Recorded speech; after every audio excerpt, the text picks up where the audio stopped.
सोमवार को चिकित्सा स्वास्थ्य एवं परिवार कल्याण विभाग द्वारा आयोजित कार्यक्रम के दौरान पशुपालन एवं डेयरी विभाग कैबिनेट मंत्री जोराराम कुमावत ने उपखंड अधिकारी Kaluram Kumar, CO Jitendra Singh Sumerpur, BSC MO Govind Singh Chundawat, नायब तहसीलदार जितेंद्र बबेरवाल, नगर पालिका अध्यक्ष ललित राम कंवत, उपाध्यक्ष मनोज नाम सहित जनप्रतिनिधियों की उपस्थिति में तखतगढ़ के नाग चौक स्थित अस्थायी भवन में शहरी आरोग्य केंद्र का विधिवत फीता काटकर उद्घाटन किया। इस दौरान मंत्री कुमावत ने राजकीय सामुदायिक स्वास्थ्य केंद्र प्रांगण में आयोजित विभिन्न विकास कार्य में तकत तखतगढ़ नगर पालिका क्षेत्र में 1 करोड़ की लागत से 8 सड़कों का शिलान्यास एवं पीड़ित निर्मल शास्त्री के सानिध्य में विधिवत मंत्रोच्चार से भूमि पूजन एवं शिलाओं का पूजन किया।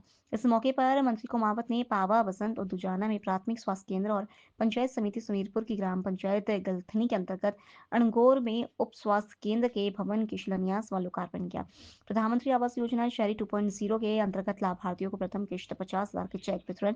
कार्यक्रम के दौरान तखतगढ़ नगर पालिका प्रशासन द्वारा प्रधानमंत्री आवास योजना शहरी 2.0 के अंतर्गत लाभार्थियों को कैबिनेट मंत्री के हाथों प्रथम किश्त की राशि 50,000 के चेक वितरण किए गए। कृषि विभाग को भूमि आवंटन एवं पट्टा किया सुपुर्द। कार्यक्रम के दौरान नगर पालिका प्रशासन द्वारा नगर में लंबे समय से क्षेत्रीय किसानों द्वारा उठाई जा रही सहायक कृषि कार्यालय के लिए भूमि आवंटन और पट्टा विलेख सोमवार को कैबिनेट मंत्री कुमावत के हाथों समस्त किसानों की उपस्थिति में सहायक कृषि अधिकारी को भूमि आवंटन के साथ पट्टा सुपुर्द किया करने पर किसानों के चेहरे खिल उठे। कार्यक्रम अवसर पर व्यापार और उद्योग मंडल के प्रतिनिधि मंडल एवं श्री व्यापार संघ तखतगढ़ के प्रतिनिधि मंडल सहित उपस्थित किसान प्रतिनिधियों ने कैबिनेट मंत्री कुमावत का 21 किलो का पुष्पहार पहनाकर गर्म जोश के साथ बहुमान किया। कार्यक्रम के दौरान व्यापार एवं उद्योग मंडल अध्यक्ष चंपालाल कुमावत के सानिध्य में प्रतिनिधि मंडल द्वारा विज्ञापन सौंपकर पानी निकासी के लिए कछुआ चाल नाला निर्माण से व्यापारी परेशान होने के कारण ठेकेदार को जल्द निर्माण के लिए पवन करने एवं नेशनल हाईवे 325 मुख्य चौराहे की सभी रोड लाइट बंद करने के कारण आए दिन हो रहे हादसों को लेकर कार्रवाई की मांग उठाई। कार्यक्रम के दौरान कालबेलिया जोगी समाज के प्रतिनिधि मंडल के ने कैबिनेट मंत्री को ज्ञापन सौंपकर अवगत कराया कि हमारे दादाजी खीमाराम लाखरजी व उनके भाइयों का परिवार 50 सालों से तखतगढ़ नगर के पूर्व सरपंच बाल्दिया मार्ग रावण चौक में झोपड़ी बनाकर रह रहे हैं। नगर में प्लास्टिक बिनने का कार्य कर रोजी रोटी खा रहे हैं।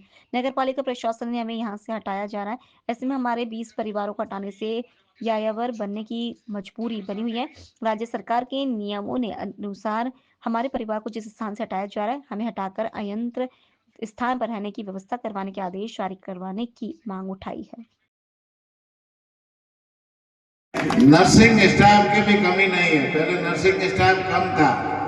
इस बार हमारी सरकार आने के बाद में माननीय मुख्यमंत्री जी से हमने आग्रह किया कि चिकित्सा सुविधा को थोड़ी मजबूत करो, तो उन्होंने 55,000 भर्तियां निकाली और 55,000 में से 28,000 की नियुक्तियां दे दी। 28,000 में डॉक्टर भी है, नर्सिंग स्टाफ भी है और बाकी भी अभी प्रक्रियाधीन है। तो 28,000 में से अपने सुमेरपुर हॉस्पिटल भी भर गया और तखतगढ़ भी भर गया। इसमें अब नर्सिंग स्टाफ की कमी नहीं है और जैसे डॉक्टरों की भी कमी नहीं है। तो चिकित्सा सुविधा को सुधारने के लिए सबसे पहले होती है डॉक्टरों की जरूरत और नर्सिंग स्टाफ की जरूरत। पहले सुमेरपुर में ओपीडी 250 थी, डॉक्टर और नर्सिंग स्टाफ बढ़ा तो ओपीडी बढ़ गई 600 हो गई। यहाँ भी ओपीडी बड़ी होगी, 300 की ओपीडी होगी। ये ओपीडी अब धीरे धीरे और बढ़ेगी, क्यों आसपास के गांवों को जब मालूम पड़ेगा कि यहाँ पर्याप्त मात्रा में डॉक्टर है, नर्सिंग स्टाफ है, यहाँ सुविधा पूरी है, तो वो और भी मरीज यहाँ ज़्यादा आएंगे। तो इससे ओपीडी बढ़ेगी, चिकित्सा सुविधा भी और बढ़ेगी। वैसे यहाँ बीच में जैसे डॉक्टर्स के बैठने के लिए रूम की कमी थी और एक वार्ड की कमी थी। महिला वार्ड की जो डिलीवरी होती है या महिला पेशेंट कोई भर्ती होता है तो वो भी कमी थी। तो वो भी मैंने विधायक कोटे से ये बाहर सीसी ब्लॉक भी है, जैसे यहाँ धूल उठती थी तो मरीजों को परेशान होती थी, तो कम से कम विधायक पैसे से 45 लाख रुपए मैंने दिए थे। अंदर वार्ड बन गया और बाहर वाला है ना डॉक्टर के बैठने के लिए भी हो गया, सीसी भी बन गई। और एक लैब जो यहाँ आवश्यकता थी, लैब भी जैसे बन करके तैयार हो गई है। इसको भी अभी शीघ्र 20 दिन और लगेगा। भवन बन करके तैयार हो गया, बाकी उसमें पूरा जो सेटअप लगाने में इनको 20 दिन या महीना लगेगा। महीना भर बाद में इसका भी शुभारंभ कर देंगे तो ये भी लैब हॉस्पिटल में काम आ जाएगी। तो ये चिकित्सा सुविधा बढ़ाने के लिए यहाँ तखतगढ़ हॉस्पिटल में भी पर्याप्त सुविधा हमने की है।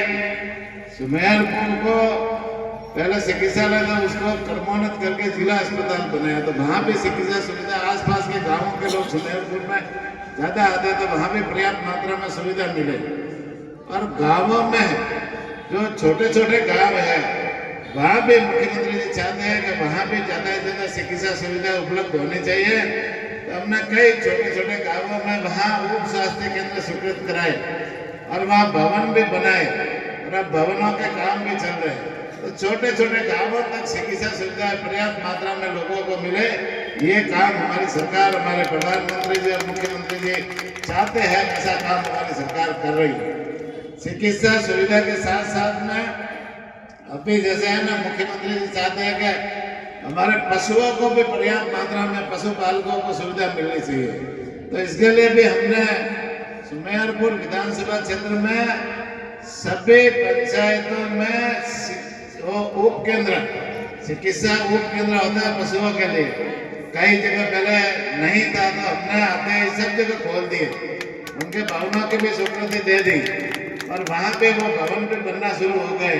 तो पशुओं का इलाज भी पर्याप्त मात्रा में होना चाहिए। उप तहसील हो चाहे वो कन्या महाविद्यालय हो, और कन्या महाविद्यालय खोलने के बाद में आप सब लोगों ने कहा कि इसमें बच्चों को भी एडमिशन मिलना चाहिए। हमने वापस मुख्यमंत्री जी से निवेदन किया तो उनमें एजुकेशन का हमको मिल गया, आदेश आ गया और बच्चे दोनों पढ़ सकते हैं, बच्चों को भी बाहर जाने की जरूरत नहीं। उसके लिए भवन भी बन गया और शीघ्र ही नए भवन में भी उसको शुरू करेंगे। सामने विद्यालय है, उसमें स्कूल के कमरों के लिए भी स्वीकृति हमने करवाई। एक स्कूल में छात्रों के बैठने के लिए टीन शेड की आवश्यकता थी, तो उसमें टीन शेड भी मैंने विधायक कोष से दिया। स्कूल के भवन जर्जर था, एक स्कूल में मैं कार्यक्रम में आया तो उसमें भवन जर्जर था, तो 15 लाख रुपए भवन के रिपेयरिंग के लिए भी स्वीकृत कराए। फिर यहाँ जैसे किसान जो अपना इस क्षेत्र के किसान ज्यादा है, उनके लिए जैसे सुमेरपुर जाना पड़ता है, कोई भी सिंचाई विभाग का कोई काम हो तो उनके लिए सुमेरपुर जाना पड़ता है। 20-25 किलोमीटर दूर जाना पड़ता है, तो उनके लिए IN ऑफिस भी क्या स्वीकृत करा दिया किसानों के लिए। अब IN ऑफिस है तो किसान है, छोटे मोटे काम के लिए आपके IN यही बैठेगा, आप लग भी गया, IN और JN दोनों लग गए। तब आपको सुमेरपुर आने की जरूरत नहीं, पूरा की पूरी सुविधा यहाँ मिलेगी, आसपास जालौर वालों को भी यहाँ मिलेगी। साथ में जैसे इस बार गेहूं के खरीद केंद्र वो हमेशा सुमेरपुर में लगता था, लेकिन इस बार तखतगढ़ में शुरू करवा दिया। तो यहाँ सब अपने किसानों का, इधर वाले किसानों का गेहूं खरीद केंद्र भी या सुमेरपुर या तखतगढ़ में खुला, तो उससे ज्यादा दूर अपने किसानों को जाने की जरूरत नहीं होगी। पानी के साथ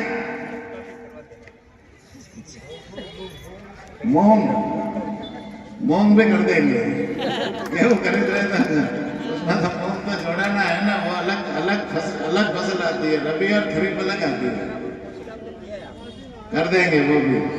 अच्छा, दूसरा ये जैसे पानी के संबंध में, पीने का पानी भी तो जरूरी होता है ना, शिक्षा भी जरूरी है, चिकित्सा भी जरूरी है, लेकिन पीने का पानी सबसे ज्यादा जरूरी है।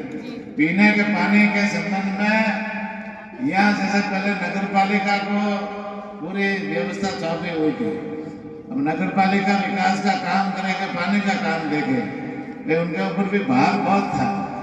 पार्षद है, सब लोग उस पानी में लगे रहते थे, आज उस गली में पानी नहीं आया, उस गली में पानी नहीं आया।